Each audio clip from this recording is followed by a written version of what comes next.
Oh, Josh and Benny Safdie, thanks again for being with us.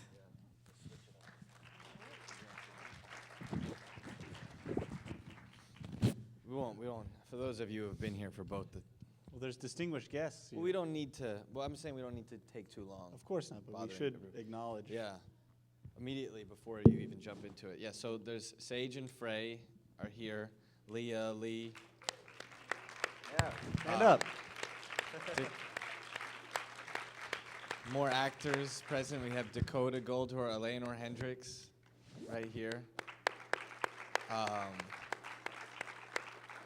Brett Jukowitz, a cinematographer here, also edited with us. I don't know who Sammy? else is here. Sammy left. Our Anybody mother and else our here father? that we don't know? No? Our mother and our father. All right. Can you tell us a little bit about how the film came about?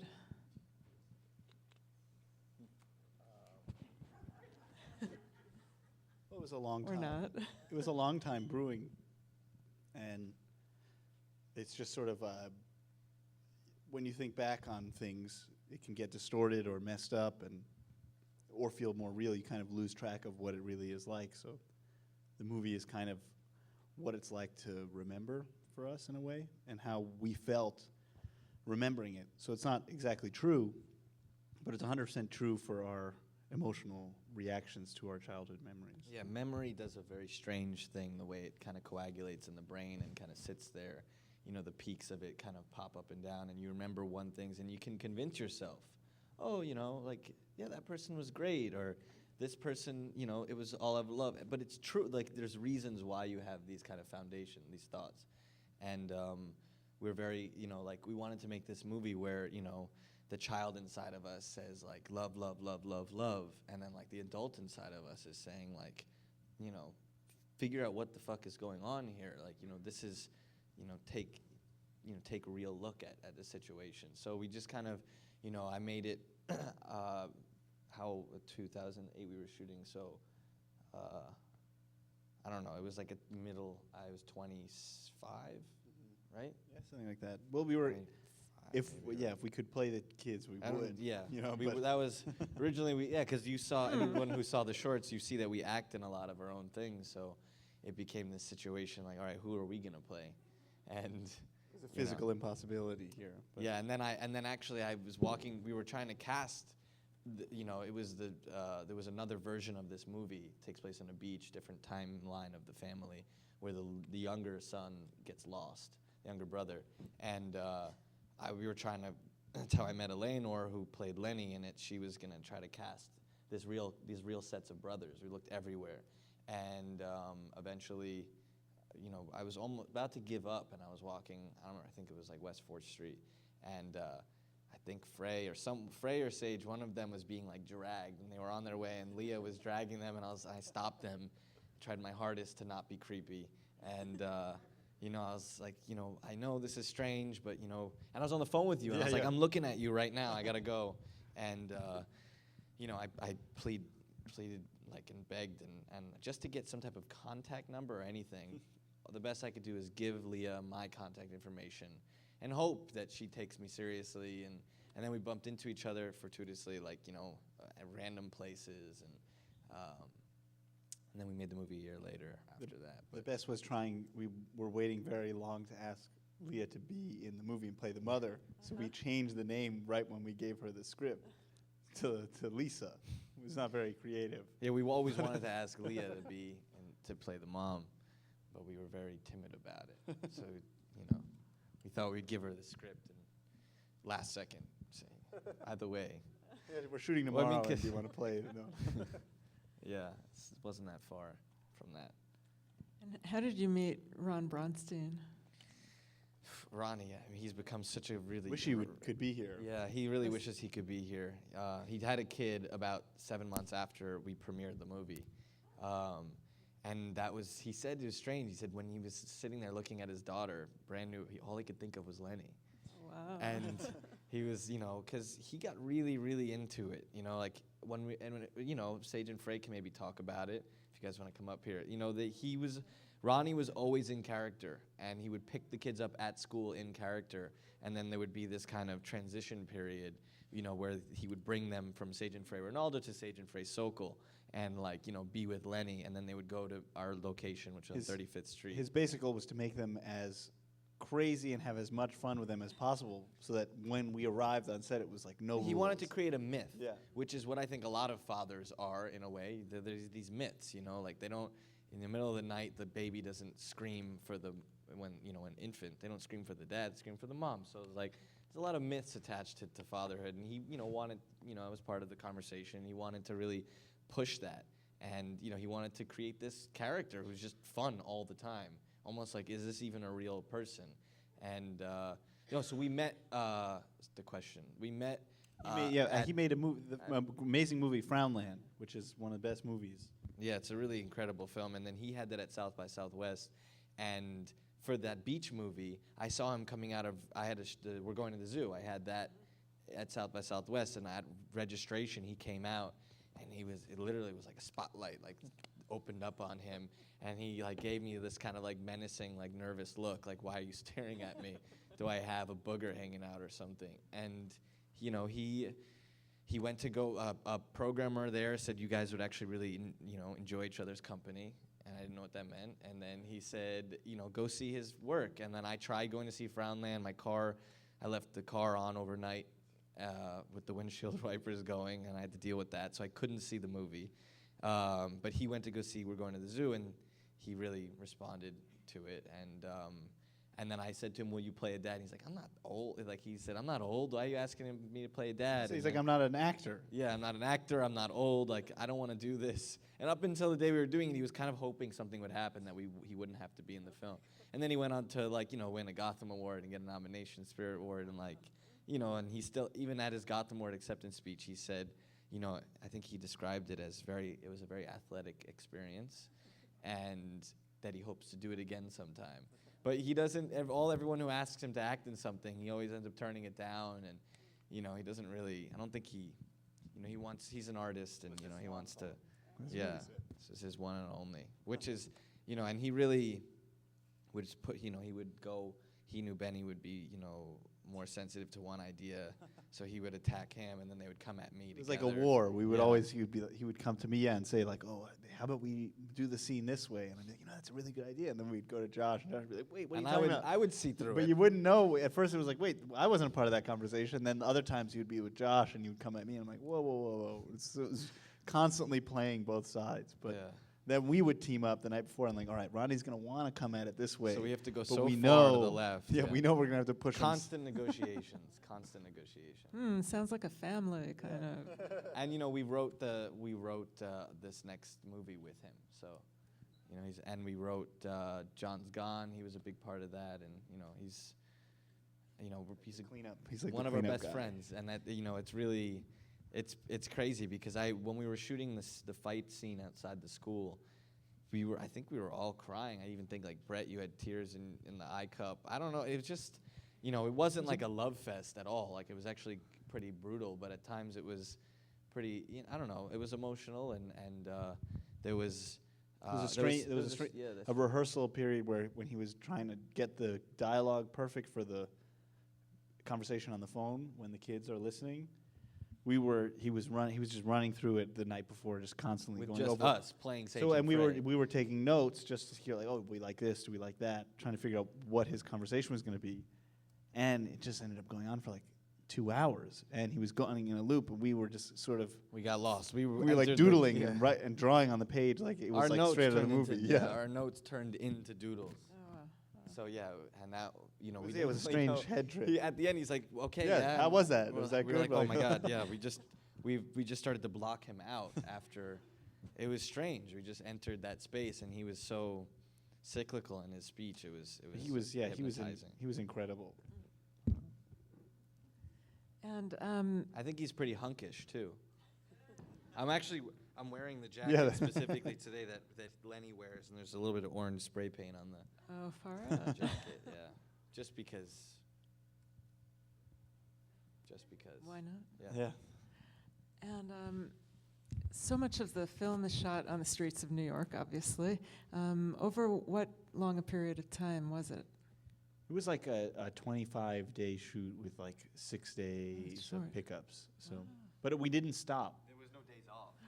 There was And like the kids, they were in school, you know, from not 8 to 3, and you know we had to kind of shoot the scenes that they weren't in while they were at school, and then it was hectic. It was, and we took like 1 or 2 days. At one point, we took 2 days off. It was really. At 1 day off. Yeah, it was. I was like, we can't do that ever again.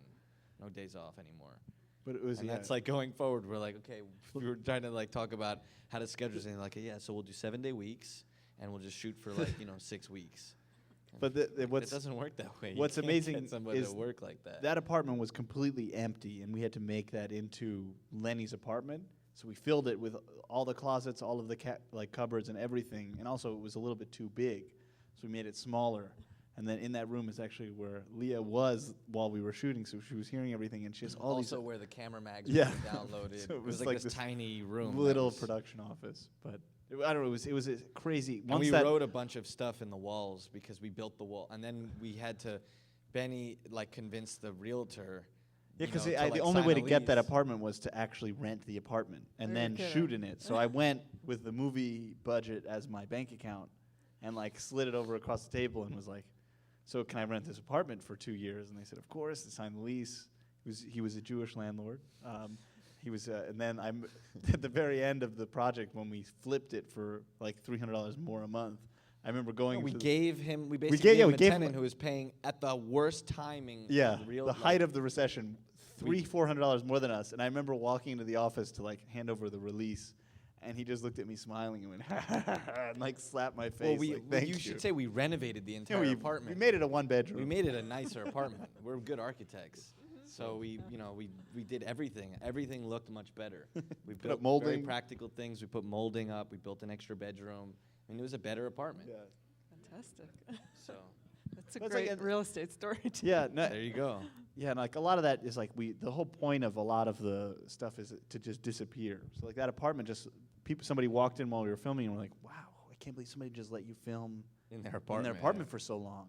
It's like they just completely thought it was real. There's so many stuff that I now was seeing. There's chalk all over the wall. Like you guys were just drawing on the walls during the breaks, and it all just adds to it. And when you were shooting on the streets, did you have any surprising interactions with people who were just walking by? Did anyone extra end up in the film? That Yeah, well, wasn't- there's actually a guy who walks through the frame. No one ever picks up on it. They just think he's a crazy person. But he says, "Sorry if I'm in the shoot. Don't mean to be here." Yeah. So like he just walks through. It's like right when he's handing the kids back. No, I mean we really blend in with the street while we're filming because, we have like a certain attitude, energy that we're bringing to. We try to shoot in really crowded areas. Long lens. Very long lens, and it's why it's so shaky, and also because we didn't have time to use tripods or anything. Like we wanted to just keep things fresh and real. We wanted for Sage and Frey mostly. We wanted to just keep it feeling fresh. Which is tough when you're doing. I think the most we did with them. I don't know. We had like 7 takes I think with the kids. But with the lizard and the cereal, they didn't know that was happening. So we actually had to abort the scene 3 or 4 times to another day because literally, what is that expression? Like the cat's out the Yeah, we wouldn't let the hat, cat what out is of the it? bag. Cat out of the bag. We couldn't let the lizard out of the box because once that was it, we knew we had one take on Capture pure that reaction, pure like surprise, pure and- joy. yeah, pure joy. And that I think we went through a couple lizards. Sorry, Eric. There's a turtle conservationist in the audience, and he wouldn't like to hear that. Killed a couple lizards. It wasn't. It was not a salamander. He knew. Of course he knew. We can take some questions from the audience if you have. I What don't was the even budget? remember. It was a lot. It's more way than you we expect. could do. Over. Let's say over $30. It's And- it's no. just, it, Let's I say don't know why over it's- $100,000. Yeah. And under $1 million. And under $300,000. Well, we won the John Cassavetes Award, so that's under 500,000. Yeah. So We are not allowed to legally say how much it cost because of the French Yeah, co-producers. So, We signed something.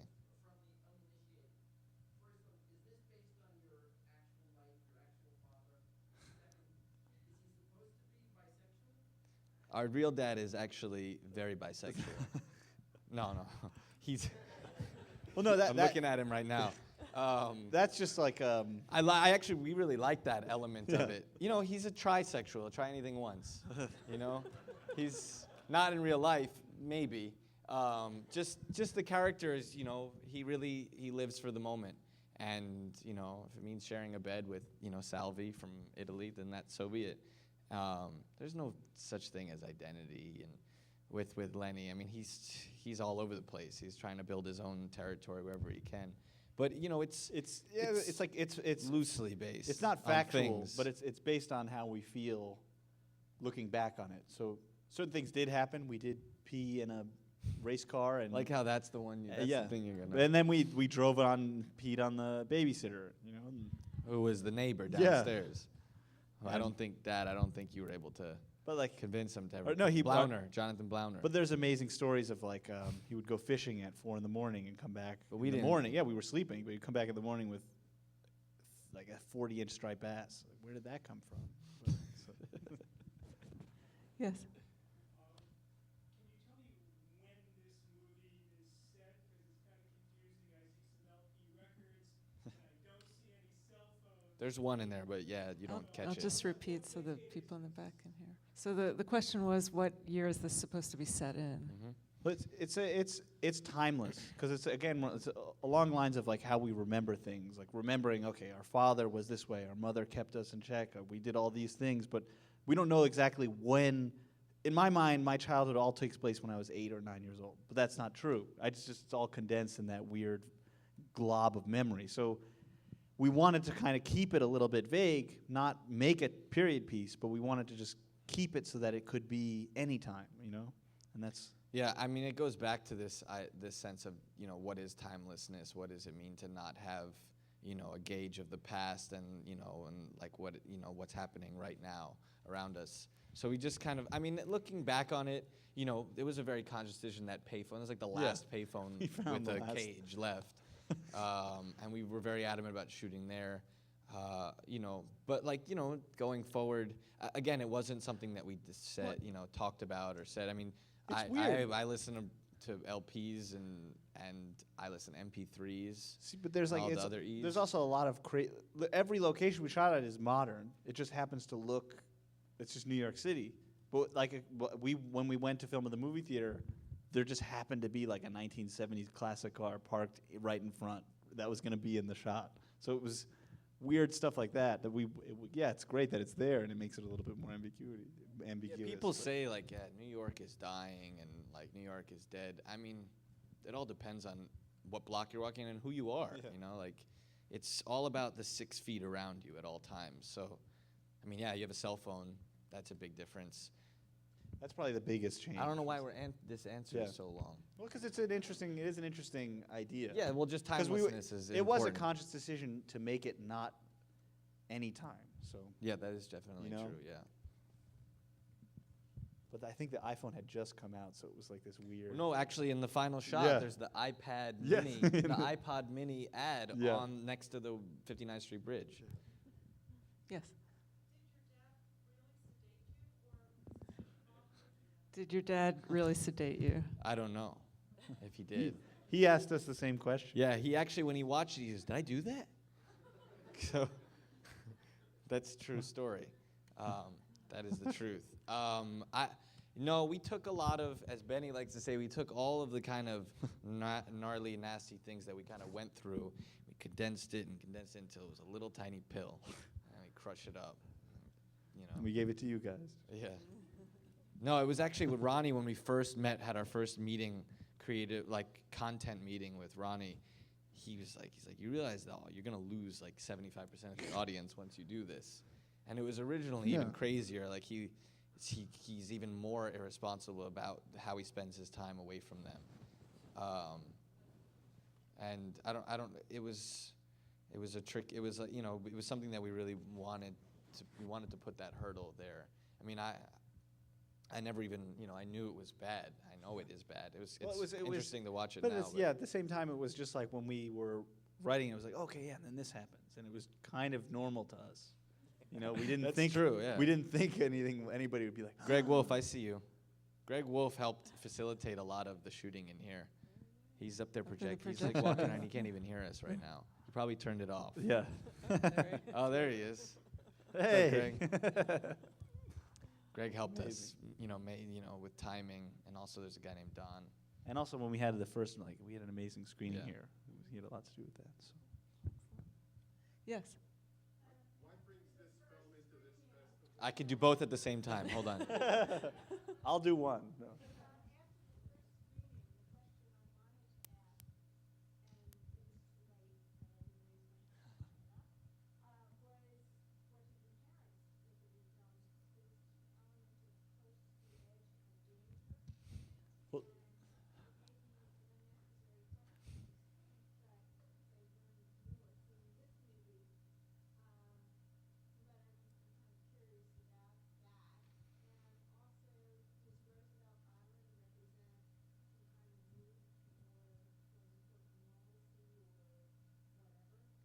At the end, you're saying for Lenny? So if I can just Yeah. repeat, the first question, I think, was partly relating to the shorts program that we had earlier. What did the parents think of the films? There's an element of irresponsibility and tension, danger, sorry.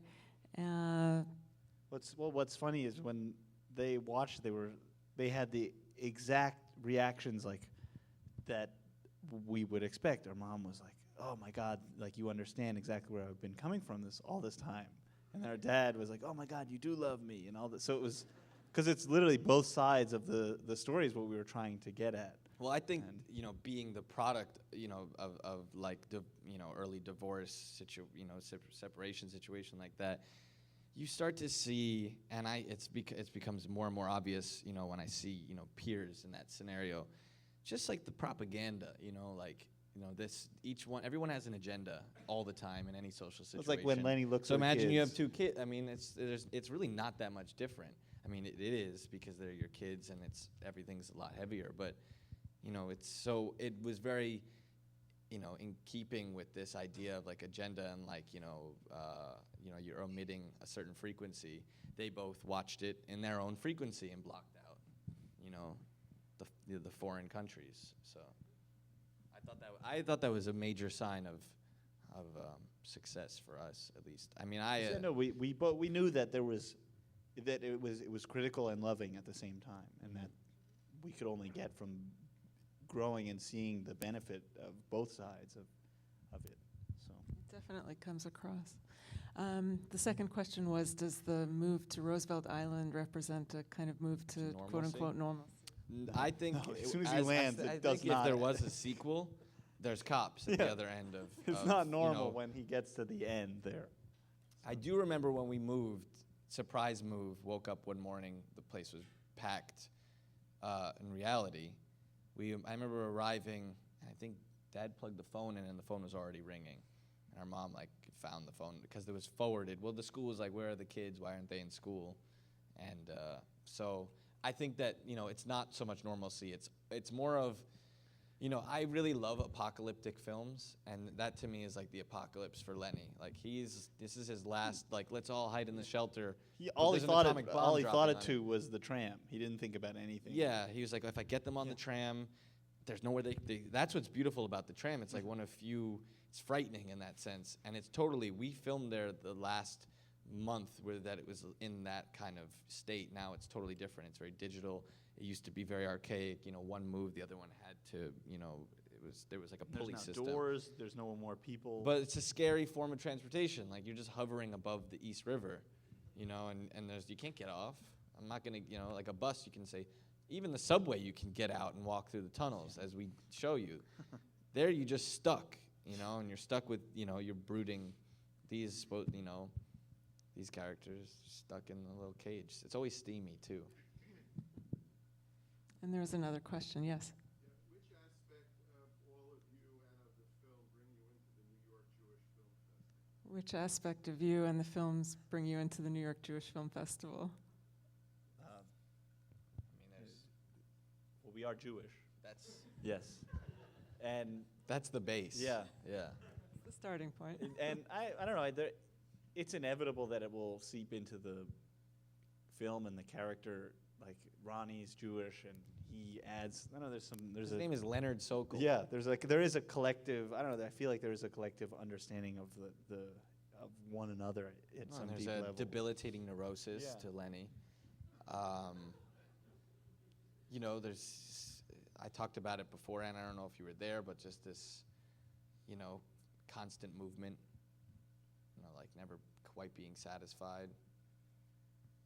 Yeah, but what is it? It's like the most intolerable, one of the most intolerable religions. It's like there's only 14 million, and yet they're all over the world. You know, it's kind of insane. I actually have a residual question, if you don't mind, about one of the shorts, because a number of people asked me to ask yeah. you, and they're still here. If you can talk about the balloon scene and how you did at the end of. Which one? The one where he breaks through, where yeah. he breaks his fellow journeyman out? Yes, where he liberates his colleagues. The liberation scene. Take that to our grave. Well, there's certain things that are just nice. You know, like I hate the masked magician, the guy who exposes how magic's magician. I'm not calling us magicians, but It's like if you look at it, we plan certain things, and the fact that they actually worked is magic. You know, there's a logistic way that we did it, but the fact that it was perfect, you know, is insane. C4 remote control, Yeah, and fans.